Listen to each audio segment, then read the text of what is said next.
Hi everyone, welcome to 360 Art Drops with the Z. Um, we are having Wray on with us today, and I just wanted to thank you so much for energetically and monetarily contributing to the channel so we can continue to have amazing guests like Wray. Where are you from, Wray? I'm originally from a town called Mount Kisco, New York. It's about an hour north of New York City. But I've lived in Florida since the mid 90s. I spent 3 years in Georgia, and now I'm back in Florida, St. Petersburg area. Oh, nice. Very good. What motivated you to getting into these book sculptures or book excavation projects? What motivated me? Well, I've always been an artist, and for 20 years I was a full-time musician locally in Tampa Bay, and I had just gotten burnt out from performing at bars for 20 years, and I decided to quit drinking in 2013. And musically, I was playing through an injury because I'm self-taught. I was using improper technique, so I injured my hand, and basically I got burnt out. I've always been an artist. I asked the muses, if you will, for a new direction, and the work of some other book excavation artists entered my mind, and I was really motivated to give it a shot. I've loved books Right. since my I'm a lover of books. I read a lot, and I was in the one of my earliest jobs. I was in the printing industry for 12 years, so I knew a lot about manipulating paper, and basically I was aware of other book excavation artists, other book sculptors, and I wanted to see what I could do that was different from what they were doing. And I started experimenting with books, and when the idea came to me, I had a box of books in the other room that I had just taken to a used bookstore. They looked through them and they said, "We can't use these." So basically there was no market value for the books that I started cutting into. And I realized then that there's a lot that could be done, but I was cutting for like 2 or 3 years before my particular style emerged. I didn't want to copy the other artists. I didn't want to copy the other artists that I had seen doing book excavation work. But sooner or later, kind of by accident, but also I think, my story is not linear. I'm going to jump around because things are relevant in ways that were unexpected. Right. And anyway, I like I said, I asked the muse. I've always been creative, and I don't say that casually. Yeah. And it was almost like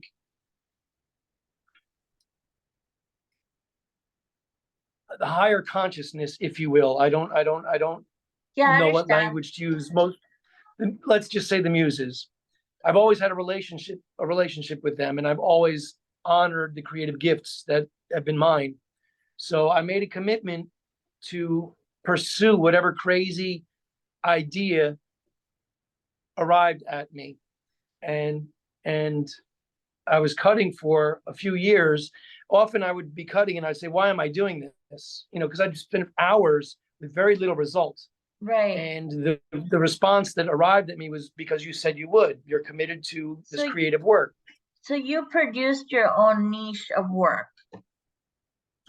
Right. I did not invent book sculpting, and I did not even invent the subgenre of book excavation, but there are several aspects of my work that are unique to me. And to a large degree, yes, I've forged my own, certainly my own artistic voice in this. Right. Okay, before book excavation, what were the arts that you started, getting into before you were playing the guitar? Sure.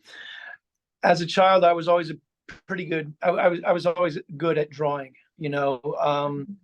I remember standing out in art class. I remember one year there was a contest where all the students would draw a picture, and then whichever picture was voted on by the student body. This was in elementary school. Um, everyone in the school would knit one, or sew one stitch into a rug of that image. And I drew a little cartoon devil that I saw in a comic book, and it looked like it was going to be the winner, but somebody said he couldn't have drawn this. This has to be traced. Now that wasn't Oh, the case. I right. actually drew it, but I was disqualified under suspicion. And as a young Oh, artist, fair. this leaves an impact. You know, Yeah, it's like I'm giving you my best self, and you're disqualifying me for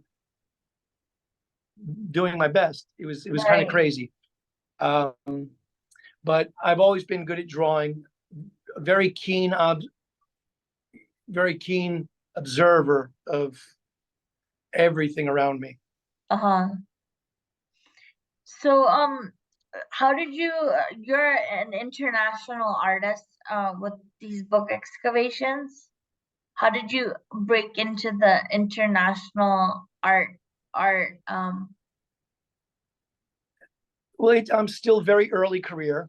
Basically, I quit my day job. I mean, I quit making music in 2019. I had a bit of a nest egg, and I was situated where I didn't need to worry about generating income for a while.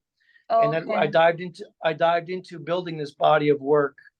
And shortly after I had enough of a body of work, I started posting on social media, and I just all my eggs were in this basket. Once before, 20 years earlier, at this point it was 22 or 20 years earlier, I had quit my day job, put all my eggs in the basket of being a musician. So I had faith that I could do it again, to reinvent right. myself again. And basically, I scoured the internet for resources, um, and I learned how to start presenting myself on social media. And it's funny, I was living in a little town in North Georgia called Ellijay, and one day I stumbled into the gallery with one of my sculptures, and I said, "How can I make it really easy for you to want to work with me?" And at the time, the manager was enthralled with my work, but she didn't have the Uh-huh. time. She said, "Come back next week." I came back next Tuesday. I repeated, "How can I make it really easy for you to want to work with me?" And she said, "There's an application right there in the printer. It's for our annual juried exhibition. The Uh-huh. deadline is Friday, but we're going to extend it for you till Tuesday." So it Nice. was the first door that I knocked on. And Nice. so I got into that juried show, and that was my first time I had to measure my work and title my work and price my work. And this was in 2020.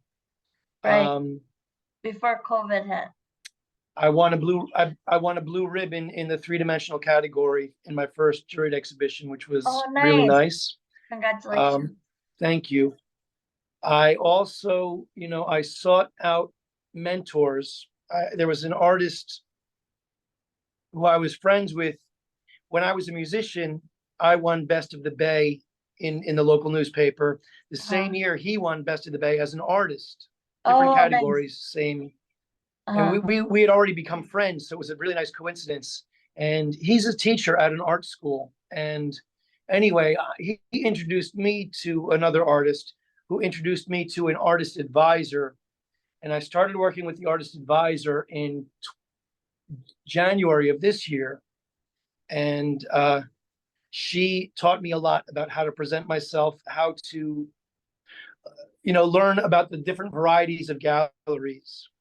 Uh-huh. Like I said, this story is going to jump around in a timeline. The timeline is not going to Right. be linear. Um, but at the end of, there were 20 students in her Zoom meeting class. It was a meeting uh, every other week, and Uh-huh.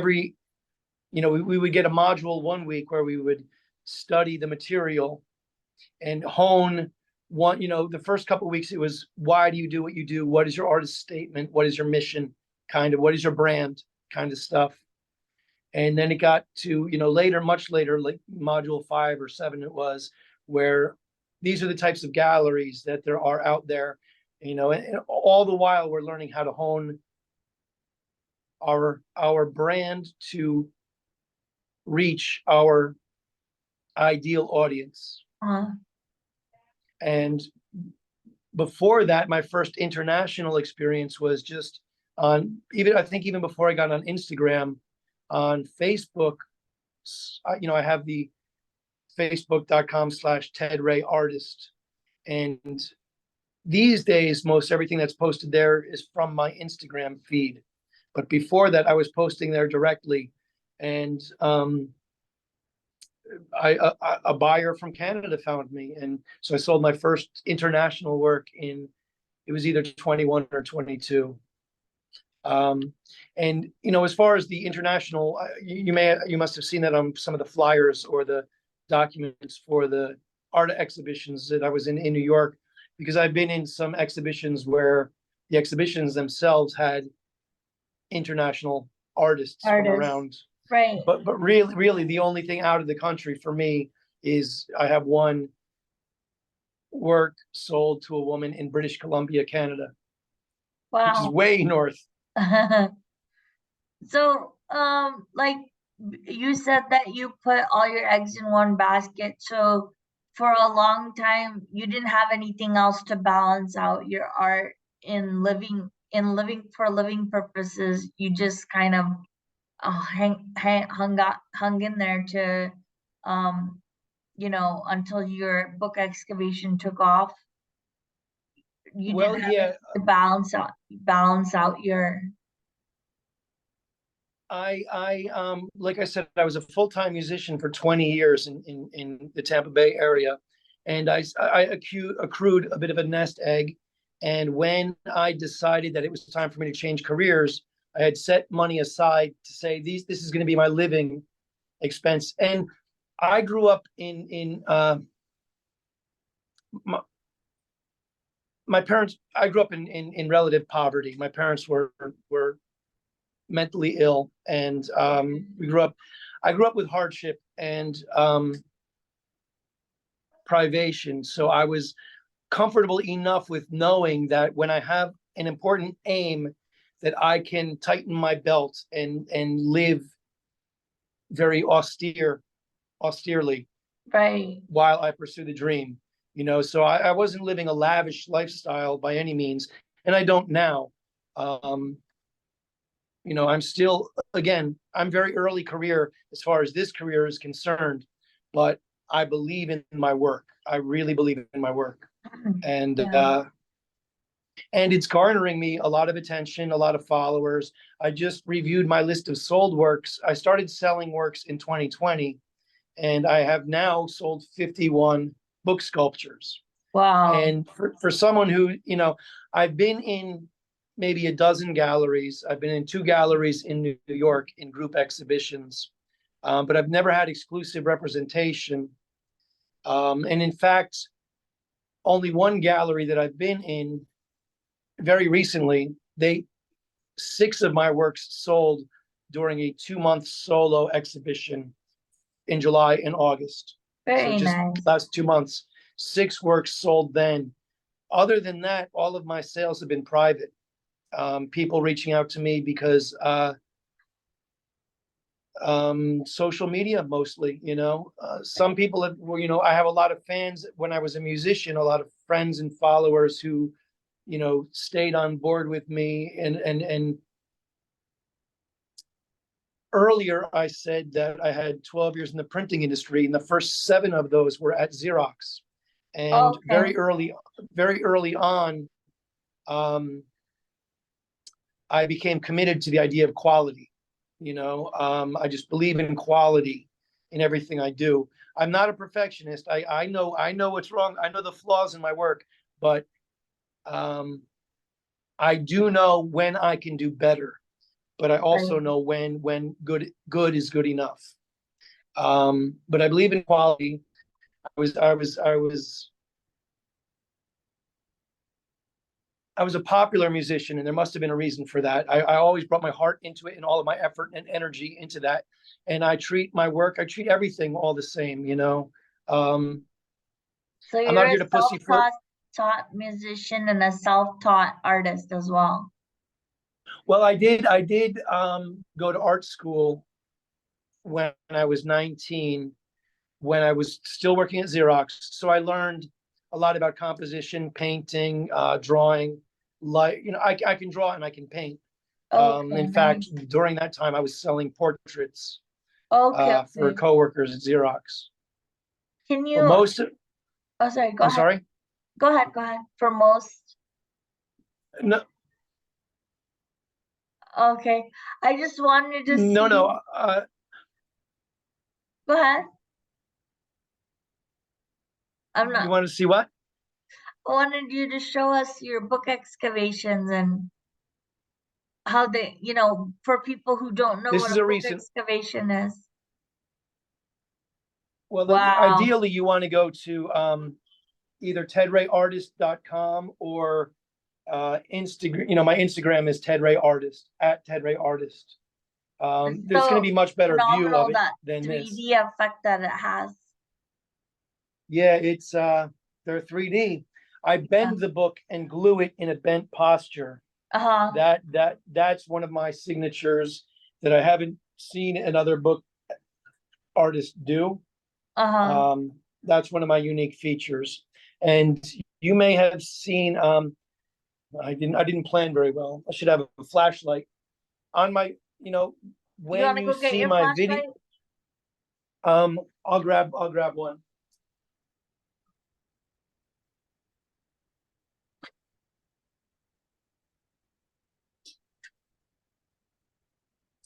Because this is worth experiencing. And I know that you looked at my Facebook quite a bit last night. Yeah, I And did. Oh, wow, look at that. that's how I achieve that effect on my videos. Oh, This light is a little heavy duty. I don't use this light, uh-huh. but It's like a floodlight. right. But that's generally one of the many ways that I present my work. Um, you may have noticed I also make my videos a part of my art. I mean, I've learned everything. I edit all my videos. Right, One of the reasons I've gotten into the video is because they're three-dimensional. When you tell people I sculpt books, you know, it confuses them. It's such a new art form that, you know, I do my best in my videos to really show you this used to be a book, right. you know, and so the more ways I've learned to present my work in video, you know, that's actually become a part of my art form itself. Yeah.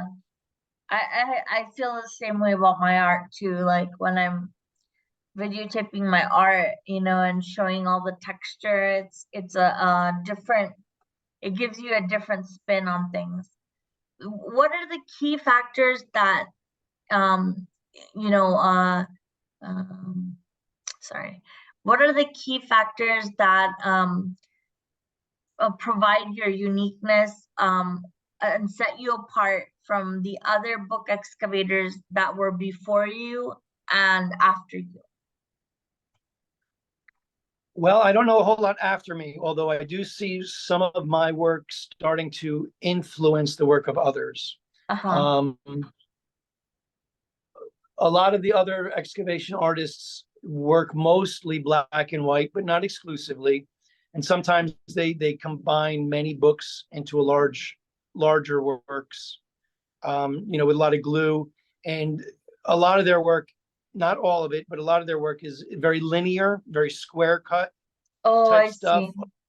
A lot of black and white, a lot of more encyclopedia type stuff. Now that's not all of it. I have noticed since I've been growing on social media that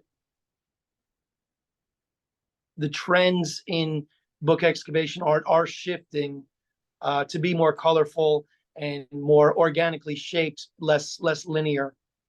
Yeah, So I was blown away by your art because I've never seen anyone do these kind of book excavations. I didn't even know of the fact that there was a niche called books excavation.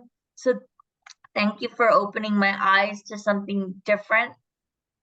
Oh, my pleasure. Thank you. But, to an artist, anything can be a canvas. Yeah, most And definitely. again, most of these books have no market value. A lot of them I get from recycling. I used to get them from the recycling bin. Sometimes I get them from eBay for like $3, which means if eBay warehouses are selling a book for $3, it's about to go into the recycling bin because they're not Right, going to store a book very long for $3. right. And that And I've makes I've it befriended used mobile. I've befriended used bookstores, and since COVID, I find fewer books in thrift stores. But before COVID, thrift stores were my gold mine. I would find dozens of books each visit to a thrift store. Did But COVID, did it impact your business, or were you still able to sell the same amount of books, or? well, I quit making music. I retired from music in March of 2019, and I left Florida in April. And the whole purpose was for me to build a body of work. So Okay. I've always been a bit of an introvert. I'm very comfortable alone. Even though I was a professional entertainer for many years, I learned how to be an extrovert. I learned how to interact with crowds, and I'm very approachable. But I'm also, you know, my battery is charged with my alone time, and I'm very comfortable with my own thoughts. I'm very comfortable alone. And so I moved alone to a different state, North Georgia, many, many hours away from where I knew anybody. And I just started building this body of work. I already had an inventory of books that were just waiting for my blade. I knew, I select my books before I work. So I had an inventory of stock ready for me to cut. And I also at the time had about a dozen completed sculptures.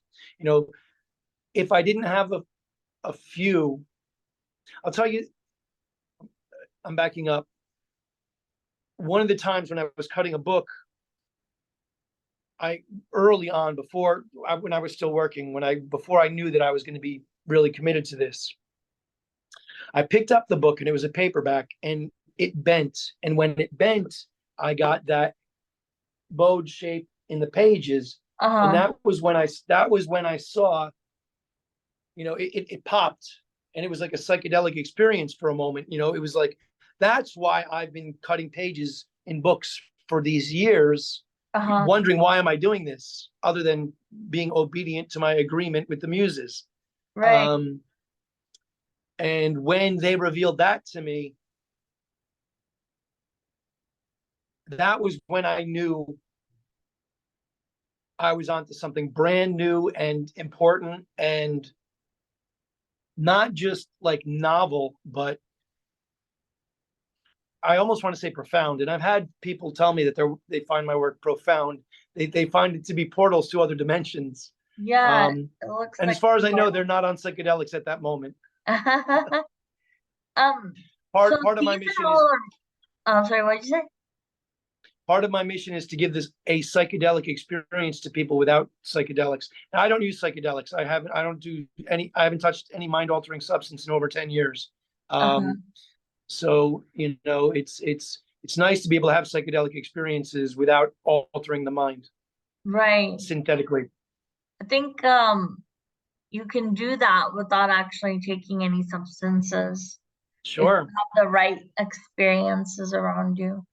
Um, so these are all originals. All of them are Ted Ray originals. There's no collabs in any of your work. My collaboration is with the designers of the book because I don't add anything. I only remove. So my color schemes and my compositions are totally dependent on how the book arrives at me. Uh-huh. So it's a collaboration unknown to the person who designed the book and printed the book. But I don't work. I have offered other book sculptors an opportunity to say, hey, why don't I start a work and ship it to you, and you start a work and ship it to me, and we'll collaborate that way. That's never come to fruition. It may someday, but Right. all of my works are Ted Ray my originals. own, Yeah. and they're all one of a kind. They're impossible to duplicate. I mean, you could try, but good luck. Yeah. Um, okay, so what advice would you give to anybody starting out in art, whether it's book excavation or any type of form of music or art, like they just want to get started, and what would you say to them? Well, I would say that, it's not really a decision, because when you're an artist, it's a necessity, it's a need. What the advice would be is honor that need. If you have the call to do it, don't worry about the end result. Don't worry about the end result. Just do the work. Right. And I heard a couple of your podcasts, and I heard you, at least briefly discussing imposter syndrome. And to me, what imposter syndrome seems to be is something like the lack of experience of failure, lack of experience of success. Because when you are indeed an artist, you have to create. And when you create and you create and you create because you love it and you can't help it, you get better. And when you get Yeah. better, there's no questioning you embody the knowledge that this is my identity. I am an artist, and it's like, we're strange creatures, we artists. Yeah. We have to share the world with people who don't understand us. Right. But when you're an artist, it's like you have to honor that, because otherwise it's going to tear you up. You will be unhealthy if you are Yeah, not I've honoring your call. definitely had that call to need, and also just a a proof of sanity, like I need to be sane, and in order to be sane, I need to do something creative, whether it's talking to other artists, creating other art, which hopefully I'll be creating some art soon. And as soon as there's a couple things that I'm having in the back that I'm just trying to raise some funds to keep on creating some art, and maybe do some exhibitions out here in India, which I haven't done yet. And I think for me, I'm not gonna go in there with 7 or 9 pieces. I want to, if I'm gonna do something, I want to have 30, 40, 50 pieces, I don't want to just have Well, one piece. right. Well, one piece, there are some exhibitions, group exhibitions. Um, I'm going to back up a moment. Keep a pin in that thought, because I'm going to return to it. Regarding advice for artists, I think every artist is probably aware of Julia Cameron, The Artist's Way. It's a really important book. That's worth exploring. Okay. There's another there's also Eric Maisel, Maisel. Coaching the Artist Within is a brilliant book. But he is like the psychologist of artists. He's written many books. He's online. You can find tons of interviews with him. Really, really helpful stuff. And then there's Stephen Pressfield, The War of Art, not the Wow, Art of I War, haven't but heard the of raw. any of these. These are important books. Now, the message to glean out of this book is the difference between pros and wannabes is that the pros show up and do the work, whether they feel like it or not. And he's got a whole section. I think he has another book called Turning Pro, but he's got a section here called Turning Pro, which means you don't wait for the right conditions. You just do the work, and you do it in a disciplined manner. So this is me responding to your question. What would I recommend to other artists? Because also what's crucial is connect with other artists, find them. I know we want to be alone. One of the struggles for an artist is, half of me wants to just hide, and half of me wants to be on display, and be an exhibitionist. And it's important to connect with artists, because if we isolate ourselves, we're going to spiral into our own particular brand of insanity that won't be healthy. So I it's very important. much felt that vibe when you were saying that you know like to be alone. Like really like to be alone when I create, but at the same time, like when I'm out there, then I'm like fully like you know in an extrovert mode, which is strange because I feel like I'm an introvert most of the time. And I like being Well, one-on-one. Like I love one-on-one conversations. It's hard for me. Like if a lot of people are there, then it's like, you know, I like to give attention to one person at a time and I can relate. and be very like you know, personal and intimate conversation with one person that is like more satisfying than, hey, what's up to like 20,000 people at the same I time. can I can relate. I can relate. Another piece of advice is befriend yourself. And I'm not giving this to you. I'm just, again, Right, right, when you ask me what advice I would give, and I'm giving this to my younger self, the memory of who I was as an aspiring artist. I'm still an aspiring artist, but as a younger, less experienced, and very frustrated artist, um, befriend yourself. Don't beat yourself up any more than is necessary to learn. And what that means is, like, if I make a mistake, learn from it, yeah, like a but positive don't, criticism type of thing. right. But, I can beat myself up a little bit, especially if that's going to help me remember not to repeat that. Right. But, but if you don't take that too far, there's another book I'm going to recommend, David Allen, Getting Things Done. Okay. And I'm not going to get into all of that, but it's helpful in your work, getting organized in your day to day. Right. Um, and he has this idea of mind like water. When a disruption shows up, when a pebble falls in a pond, how does the pond respond? Right. Only with the size, only the appropriate size of the pebble, right? It's Right. not a giant splash, and it's nothing. It's not nothing. There's a little splash, a ripple, then return to calm. Right. So mind like water means I only give as much drama to the situation that it requires. It's no bigger or smaller than it is. Keeping it right sized allows me to simultaneously celebrate a victory and a failure. Right. Learn from the failure, celebrate the victory. How can I Correct. do it better next time? So the my last question to you is, what's your favorite memory? What's your favorite piece so far? And also, just at the after you're done explaining that, if you could just throw out all the links that we can find you. Sure. Well, the one that I showed you is one of my recent favorites. I haven't titled it yet, but I may just title it Holland because that's the name of the book originally. Oh, I forgot I cleaned the title off of it. Oh, okay.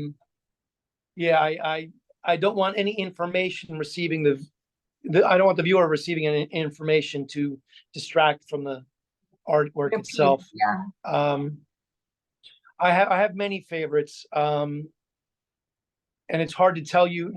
If I had planned ahead, I would have said, "Well, look at my Instagram post from March 26th, and you'll see my favorite." Right. Right. Um, so really, um, I probably have about 5 favorites at this point. There were times when I couldn't decide, but the more that I do, um, the more I learn what styles I prefer, and they're not all Right. the same style. There's a certain quality about the ones that are my favorites. Um, and unfortunately, I didn't. This is one of my favorites. This is the very first one. This is called First of Its Kind, Oh, okay, and very nice. this is the one that when it bent and popped and gave me the three-dimensional effect, I knew I was onto something. Right. This is the very first one. That's It's not my amazing. It first doesn't look experiment. like your very first one. It looks like your Well, very expertise in that one. well, again, I spent 2 or 3 years before this one showed up. Right. Right, I spent several years cutting books, and that was the first one that revealed my style to me. Oh, okay. So that one has a special place in my heart. And there are a bunch. I pretty much post on Instagram almost every day, and I always type up a little commentary about the work, and often I say this is one of my favorites. So there's that. So I'll give you my links. TedRayArtist.com. So it's TEDWRAY artist.com. Uh-huh. Facebook is just facebook.com/TedRayArtist. Instagram is at TedRayArtist, and Very nice. Ted Ray and or Ted Ray Artist. Do you have like the videos of how you cut your artwork, like in time lapse, or? There are some, yeah. There's a very recent one of just a few snippets of me moving the blade. There are some time lapses. I'm going to be doing more. There were a few projects where I recorded the whole thing, and that's many, many hours. Okay. So I got to figure out a way to edit that, and not just do a time lapse, because there Okay. are probably 7 or 8 phases or different processes to completing one sculpture. You know, Right. it's not just one process. There are several processes. Processes involved.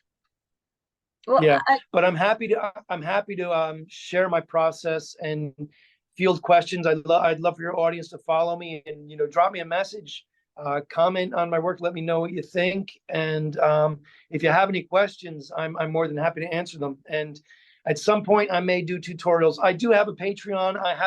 I think I got 2 followers on it. I don't even feed that one. right. But I may do classes on my Patreon at some point. Oh, that might be very great. And I've held workshops. I'm sorry. I said that will be very great. Your classes and I've done showing. workshops with like libraries and stuff. Well, I just wanted to thank you Sometime, yeah, so I'll do much.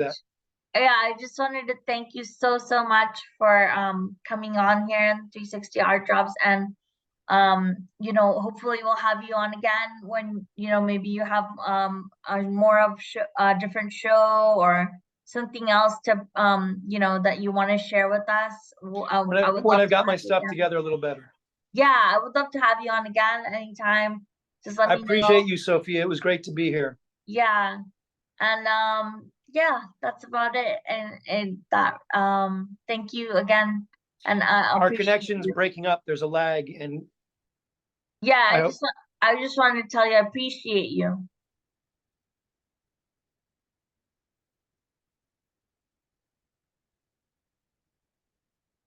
I appreciate you. Likewise. Thank you, Sophie. Thank you.